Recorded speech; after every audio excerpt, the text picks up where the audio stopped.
which is the Indian way of greeting, which says the God in me bows before the God in you. Each one of us is human. For me especially, I belong to no religious group as such, no church, no temple, because the only thing that's my church and temple is my life of service, is my community on Apache corridor, which is very diverse and inclusive. The only religion I have is kindness and service again. And in my religion, the word exclusion is not in the dictionary. I will start with a small thing that has influenced me all my life. When I was little, I used to like fish. And one day, a baby fish asks mama fish, you may have heard this, but nevertheless, Mama, why can't we be on earth? Why are we always stuck in the water? Mama fish did not bat an eyelid. She said, no, the earth is not for us, it's only for the selfish. So I figured, since I'm on this earth, and I will not be selfish. I am actually a refugee child. When Britain decided to split India into two, based on religion, my parents lost everything, like everything. They were on the last refugee train from the present-day Pakistan to India. I was in my mom's womb. There were bodies galore, 14 million people displaced, million killed, slaughter. And when I became 3 or 4, Dad used to say the country was split based on religion and for political reasons, which the British are famous for, dividing and ruling. So I resolved at that early age, I will neither let politics or religion come into my life. It will not come into my life. Growing up, I saw long ration lines. I have seen huge power cuts in Calcutta, load sheddings, long walks to school, very long because we couldn't afford a bus. I've seen my mother, I never had a bicycle because they couldn't afford one. The excuse was, oh, it's too dangerous for the streets. Good, I understood that part. When it came for buying me a new set of pajamas, Mom's answer was, no, you will outgrow, so I will just cut your dad's pajamas and alter them so you can wear them. That too was acceptable. So each time there was a psychological wound. When we went down to play, the rich people would not play with us because they felt like we were lower middle class and we were not their kind to be playing with them. So instead of robbing my childhood of my childhood, so I figured we'll play with the kids from the slums because they do not have a cause, because I know poverty does not have a cause. Truth does not have a cause. It's only self-denial, that we deny ourselves. Early on, from age 7, we started volunteering with Mother Teresa's Missionary of Charity because her mission was about a mile away from where we grew up, in a small apartment.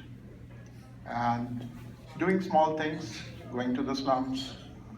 And I saw there were people who did not have a roof on their head.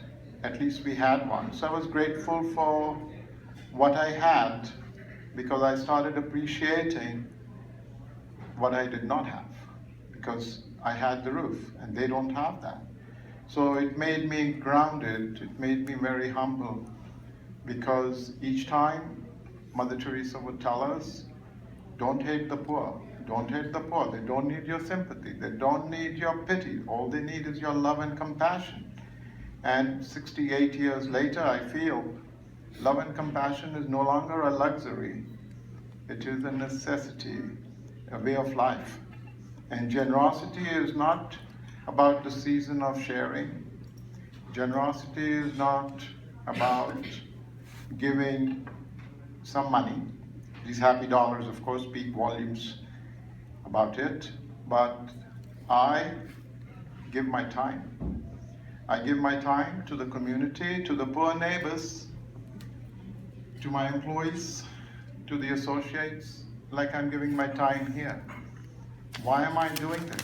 I left my plaza, busy lunchtime, it's graduation week, lots of reservations in the restaurant, we are full, but I still choose to come here, not because I have to, because I want to, because deep down I know this time is not going to come back, because time is all I have. I'm giving away a part of my life that I know I will not get back. These 20 minutes that I speak with you, an hour that I share in the fellowship, or share my message, I won't get that part of my life back. But I'm contributing in my own small way. I give to my community is because I want to. Not because I have enough to give, but because I want to give. When I was young, like 7 or 8 years old, we had a small apartment, 5 of us, and we would sleep on the roof or the terrace, as we called it, old English ways. And I would just look at the stars. The stars are beckoning. I would say, when am I going to come out of this and travel? When am I going to be able to sit on that plane and go somewhere? Because this is it's not only humbling, you feel neglected, you feel people think of you as very small, inferior, but I knew that all of us, when we are born, each one of us, we were also very fragile, we were like flowers, but the hard knocks of life, the cruel world, breaks each flower into petals, Our life, if we look back, hindsight, we've encountered lots of situations, the highs and lows, but those flowers can either be trampled like each child, and I see our whole objective is for the children of the world. They are the flowers, because I think you can save a child, you save a country. You save a childhood, you save a citizen. And those flowers, those petals, which are all strewn over, when you come of age, you learn your own potential, you look at your own blind spots, and then we realize that no, I'm not going to be defeated. So till this day, 68 years, I speak to myself every morning. I speak to myself and see myself in the mirror, not to see how well dressed I am or how dapper I am, but to see my own blind spots. The mirror has turned into a window for me.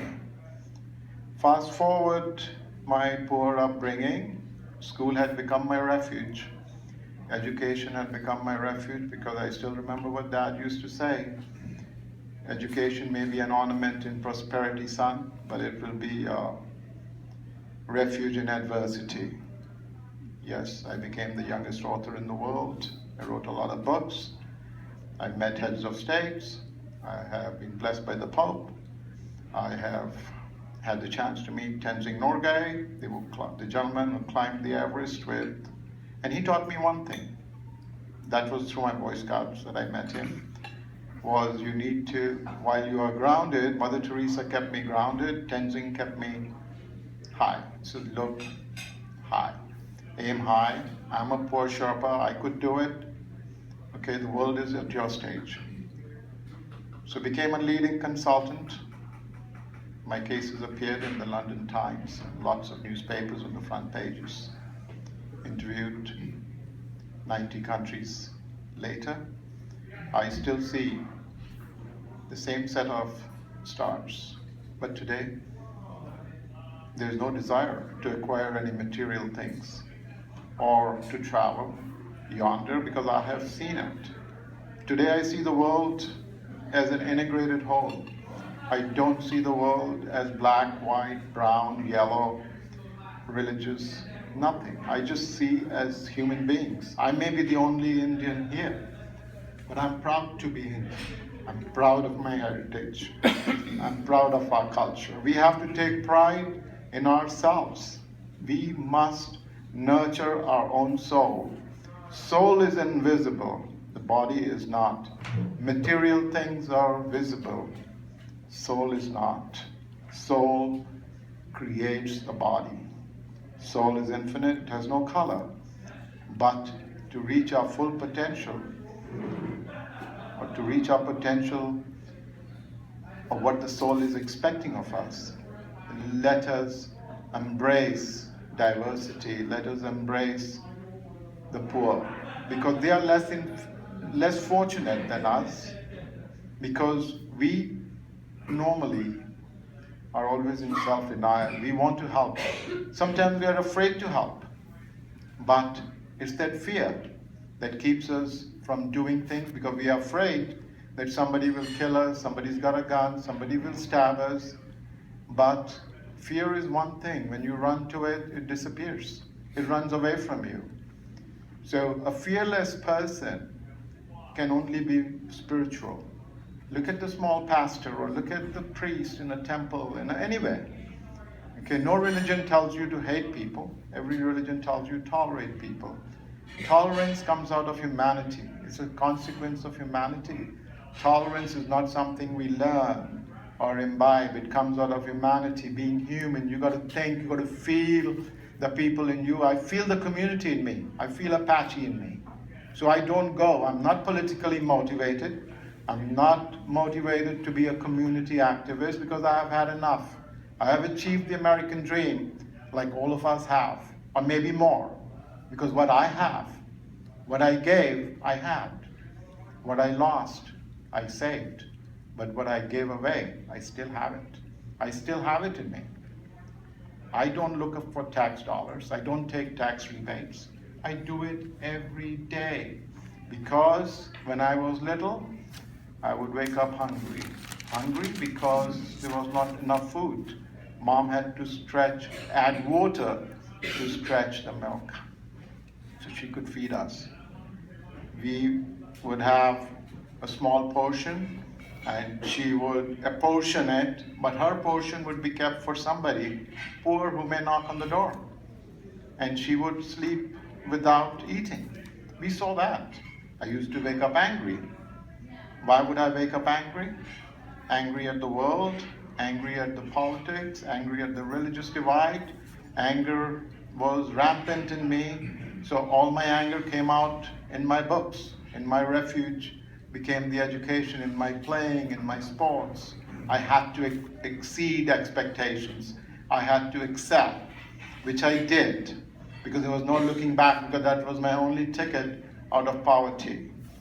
But today, after having it all, I wake up humble. Humble to be grateful for what I have, not what I prefer. And I don't wake up hungry. I wake up with humility.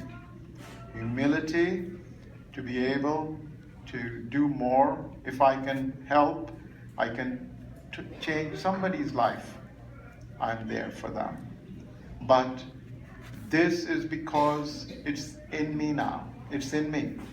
My employees are like a family to me. My students who work with me at the restaurant and the marketplace is because I want them to excel, because they'll have a mentor. They'll have a mentor who can guide them, walk them through their personal situations. I have time for that.